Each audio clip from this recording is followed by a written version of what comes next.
اللہ نے انسان کی اصلاح کے لیے ہر دور میں اپنے نیک اور صالح انسان کو منتخب کیا تاکہ وہ انسانوں میں امن، محبت اور ایک دوسرے کا احساس پیدا کر سکیں۔ تو ویسے ہی اللہ نے اپنے نبی صالح علیہ السلام کو قوم سمود کے لیے نبی بنا کے بھیجا، لیکن افسوس جیسے ہی اللہ کے نبی قوم سمود کو اللہ کے دین کی طرف بلانے لگے تو وہ ہنس ہنس کے مذاق اڑاتے رہے اور کہنے لگے، اے صالح، اگر تو واقعی اللہ کا نبی ہے تو اس پہاڑ سے اونٹنی نکال کے دکھا جو اس پورے شہر کو دودھ پلائے۔ تو بس جیسے ہی یہ سنا گیا، اللہ کے نبی صالح علیہ السلام نے ہاتھوں کو بلند کیا اور اللہ کی دربار میں دعا کی کہ اے اللہ، شاید یہ لوگ تیرے اس معجزے کو دیکھ کے ایمان لے آئیں۔ میرے اللہ، ان لوگوں کو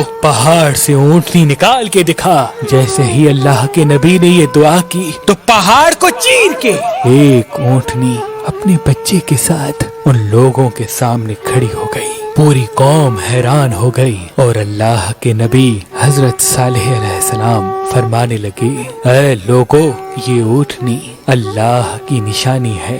جو اللہ پہاڑ کو چیر کے اونٹنی کو پیدا کر سکتا ہے وہی اس کائنات کا حقیقی خالق ہے۔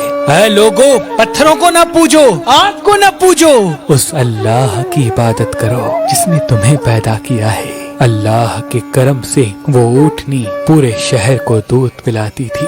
اللہ کے نبی صالح علیہ السلام نے فرمایا، اے لوگو، جو ساتھ میں چشمہ ہے اس کا پانی ایک دن تم پیو اور دوسرے دن یہ اونٹنی پیے گی جو تمہیں دودھ دیتی ہے۔ سب نے تسلیم کیا اور لوگ ایک دن چشمے کا پانی پیتے تھے اور دوسرے دن اونٹنی کا دودھ۔ لیکن افسوس، شیطان ان لوگوں کو بھٹکاتا رہا کہ اس تالاب کے پانی پہ قوم سمود کا حق ہے، اس اونٹنی کا نہیں۔ اور ایک شخص کو لالچ دی گئی کہ شہر کی سب سے خوبصورت عورت سے تمہاری شادی کروائیں گے، بس تم ہمارا ایک کام کرو، صالح کی اونٹنی کو قتل کر دو۔ اس کا نام قطار بن سالف تھا، جو ایک طاقتور اور وحشی انسان تھا۔ اس نے 9 گروہ بنائے اور یہ کہا، اس اونٹنی کو میں اپنے ہاتھوں سے ماروں گا۔ اللہ کے نبی حضرت صالح علیہ السلام پوری قوم کو سمجھاتے رہے، اللہ سے ڈرو، یہ اونٹنی اللہ کی نشانی ہے، ایک دوسرے کا احساس کرو، ہوس، لالچ اور نفسانی خواہشات سے مبرہ ہو کے دوسرے کے لیے جینا سیکھو۔ لیکن افسوس،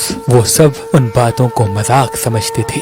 بالآخر ایک دن قطار بن سالب نے اللہ کی نشانی اس اونٹنی کے چاروں پاؤں بے دردی سے کاٹ دیے اور پورا شہر تماشا دیکھتا رہا اور بڑے ہی بے رحمانہ طریقے سے اس اونٹنی کو مار دیا۔ پورا شہر خوشیاں منانے لگا کہ ہم نے صالح کے اللہ کی اونٹنی کو مار دیا، اور سب کہنے لگے، اے صالح، اگر تیرا اللہ واقعی سچا ہے تو کہہ دے ہم پہ عذاب لائے۔ تو بس اللہ کے نبی صالح علیہ السلام نے فرمایا، 3 دن میں اللہ کا عذاب آنے والا ہے، اور جو پتھروں کے گھر تم بنا کے رہتے ہو وہی گھر تم پہ گریں گے اور تم فنار ہو جاؤ گے۔ سب ہنستے رہے، مذاق اڑاتے رہے، اور ان میں سے 9 لوگ یہ سازش بنانے لگے کہ صالح اور اس کے خاندان کو قتل کر دیتے ہیں۔ بس جیسے ہی وہ اللہ کے نبی کو قتل کرنے کے لیے گئے تو آسمان سے ایک پتھر ان لوگوں پہ آ گرا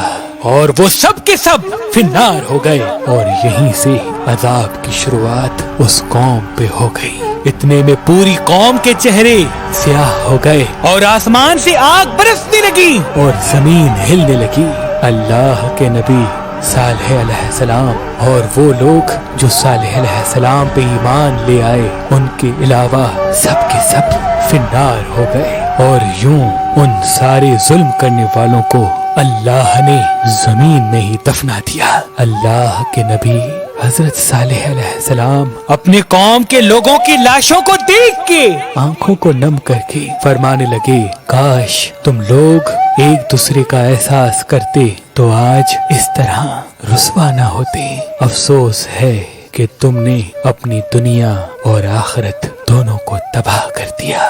میں تمہارے لیے حق کا پیغام لایا تھا، لیکن افسوس تم لوگ حق کے پیغام لانے والے کو پسند نہیں کرتے۔ اس قوم کے آثار آج بھی موجود ہیں۔ مدینہ پاک کے شمال مغرب میں ان کے گھر موجود ہیں۔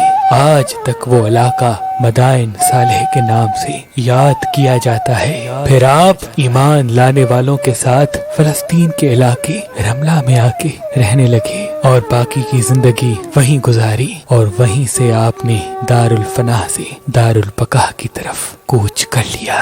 سلام ہو اللہ کا پیغام عام کرنے والے اللہ کے نبی حضرت صالح علیہ السلام پر، حضرت صالح علیہ السلام پر، حضرت صالح علیہ السلام پر۔